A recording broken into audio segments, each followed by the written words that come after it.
Hello friends, you're in the Military with Summary channel, and this video we're going to discuss the most important events that took place during the previous 12 hours. We have lots of very interesting updates, so let's start. And the topic number one is the plan, the 28-point plan that was provided by the United States of America. You know that during the previous 12 hours, we received lots of different versions of the same plan. Most of them are about the same thing, but with small differences. Today we will discuss everything in details, so let's start. And first, let's talk about this. Zelensky has received from the Americans a draft plan that, in Washington's view, could jumpstart diplomacy, according to the office of the Ukrainian president. In the coming days, Zelensky expects to discuss with President Trump the available diplomatic options and the key points needed to reach a settlement.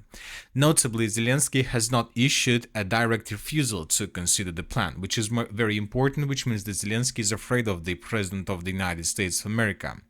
Another important thing is that, according to information we have, Zelensky and the US Secretary of the Army agreed on a deadline for signing a peace plan, according to Axios. It is noted that Zelensky informed Driscoll of his willingness to cooperate with Trump on a new peace plan. During the negotiations, Zelensky was more accommodating, noting the importance of working together to make peace possible. The Trump administration assured Ukraine and the European Union that their positions would be taken into account. The US official added that if there were disagreements with individual parts of the plan, a compromise would be sought.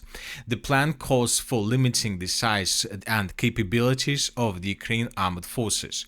Later, we got report that, according to information we have, according to the Financial Times, the United States expects Zelensky to sign Washington's proposed plan for Ukraine by November 27th. So by the end of the next week, the United States of America and Ukraine, according to Donald Trump, must sign this agreement.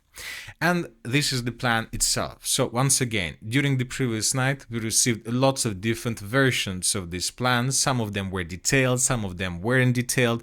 So let's discuss this one. This is probably a summary of the 28 points plan. So everything is very short.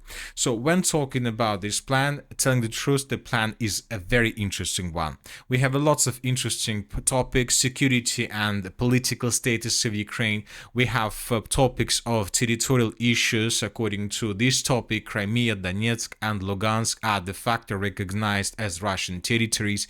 Kherson and Zaporozhye are frozen along the contact line. Part of the territory becomes a demilitarized buffer and zone under de facto Russian control. More interesting things, and this is probably the most important paragraph: NATO does not deploy troops in Ukraine.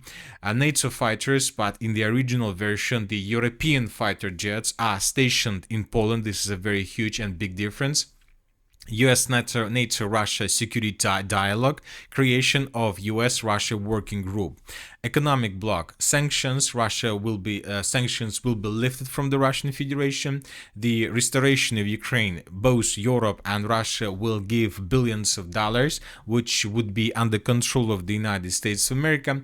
And different humanitarian issues: language, let's say journalists, news, and many other different and interesting things. But you know that despite the fact that the plan is very interesting, and despite the fact that the sources are saying that this plan maximizes the Russia's demands or something like this, I would say a bit different thing. It seems that this is not a plan that Russia can accept, because there are too many things that Russia will never accept. First of all, and I'm talking about forces. So according to this plan, let's discuss this part in details, and let's read, let's say, a big plan. So detailed plan about the situation. So this is a big plan, so more detailed. So let's discuss this. This military part is a very interesting part. The number of Ukrainian armed forces will be limited to 600,000 soldiers. So if you remember, yesterday we discussed that some sources reported and estimated that Ukraine will be limited to 300,000 people. 600,000 army is a very big army that can slow down the Russians during the first days before the Western countries and NATO countries deploy additional forces along the line of combat contact. 600,000 is enough to slow down the Russians before NATO and European forces come. Another important thing is that NATO agrees not to station troops in Ukraine. So it seems that first of all we are talking about NATO as organization, but not about NATO as different countries who are members of NATO. European fighter jets will be stationed in Poland. This is a very important thing. So, but basically, according to this agreement, we have nothing, and nobody. There is no even a single point that will not allow European countries independently to station troops in Ukraine. So, for example, right after this plan was published, for example, we start receiving different updates from the territory of the United Kingdom. For example, Britain has already determined which military units and headquarters it will send to Ukraine in the event of a peace agreement, according to Bloomberg. These plans are being formulated within the framework of a 13-nation coalition led by Britain and France, which supports Ukraine in the potential peace process. So even if Russia and Ukraine and the United States of America sign this agreement, it doesn't mean that United Kingdom and France will not send their troops on the territory of Ukraine. So you know that there is another important paragraph in this 28 points plan. So according to this plan, United States of America can use even military measures and military means to attack the Russian Federation if Russia attacks Ukraine.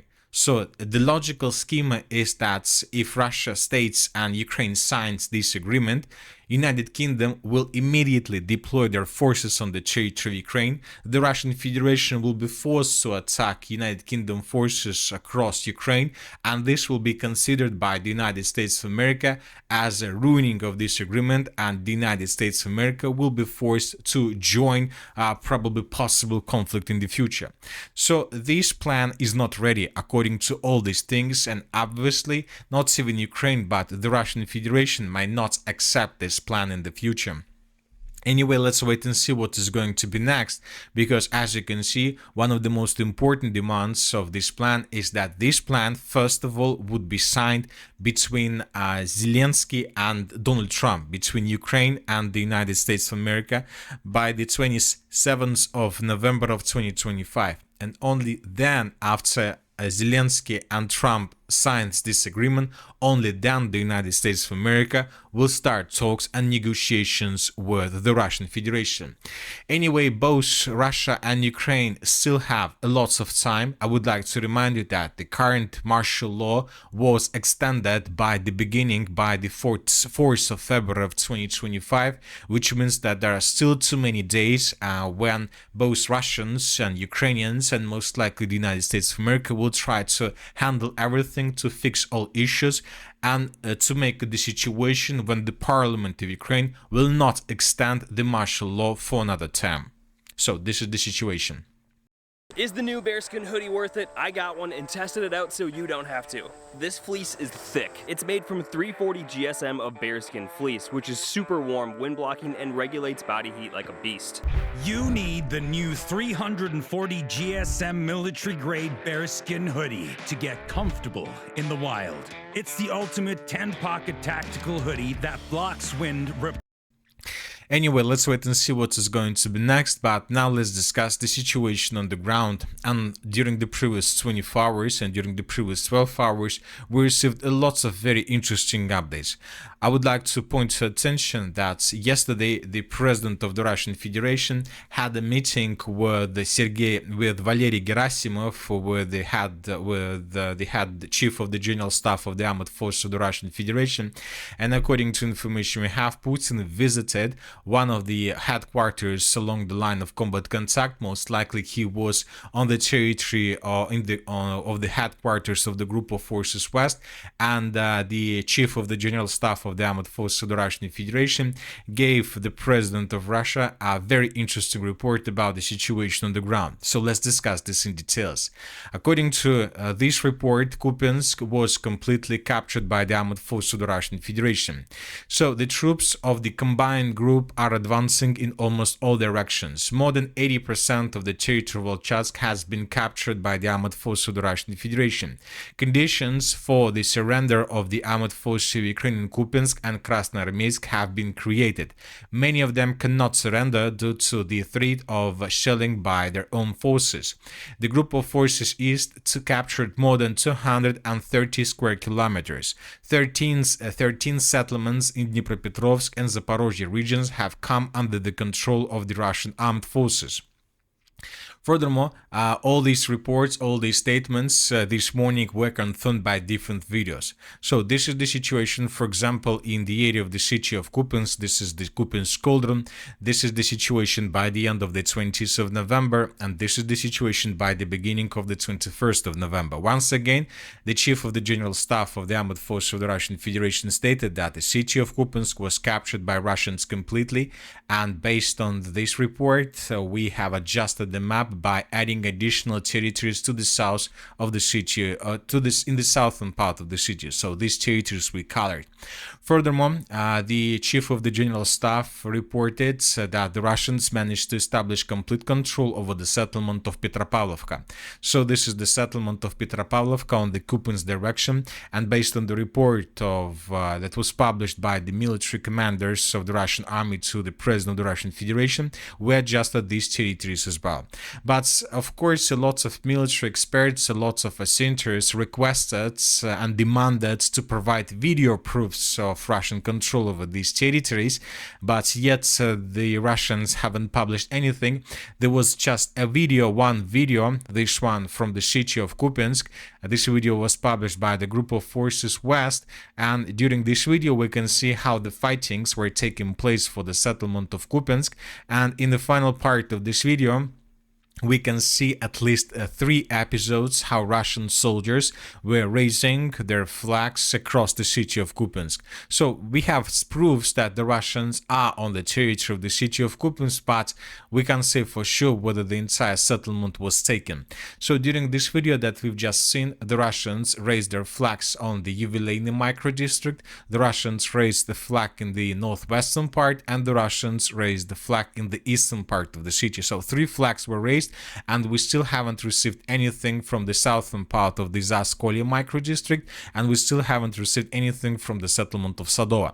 So we have some proofs, as you can see, but we don't have enough to color everything. But we colored because we received an official report that was published by the Ministry of Defense of the Russian Federation. Now let's move further and let's talk about the southern Kupiansk direction. During the previous 24 hours and during the previous 12 hours, we also received lots of interesting updates from this area. According to the same report that was published by the commanders of the Russian army, the village of Yampol was completely captured by the Russians. So based on this report, we have adjusted the settlement of Yampol, as you can see. So this is the situation by the end of the 20th of November, and this is the situation by the beginning of the 21st of November. But I would like to point to attention that the pro-Ukrainian sources colored the village of Yampol as a gray zone 2 days ago. So when talking about this, we see that there is something from the Ukrainian side as well that can confirm the report of the Minister of Defense and the General Staff.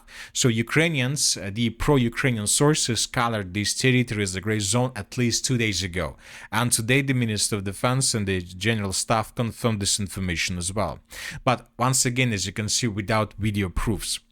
Another important update is coming from the territory of Zvanovka. As we can see, the map has been adjusted in this area as well. So this is the situation by the end of the 20th of November, and this is the situation by the beginning of the 21st of November.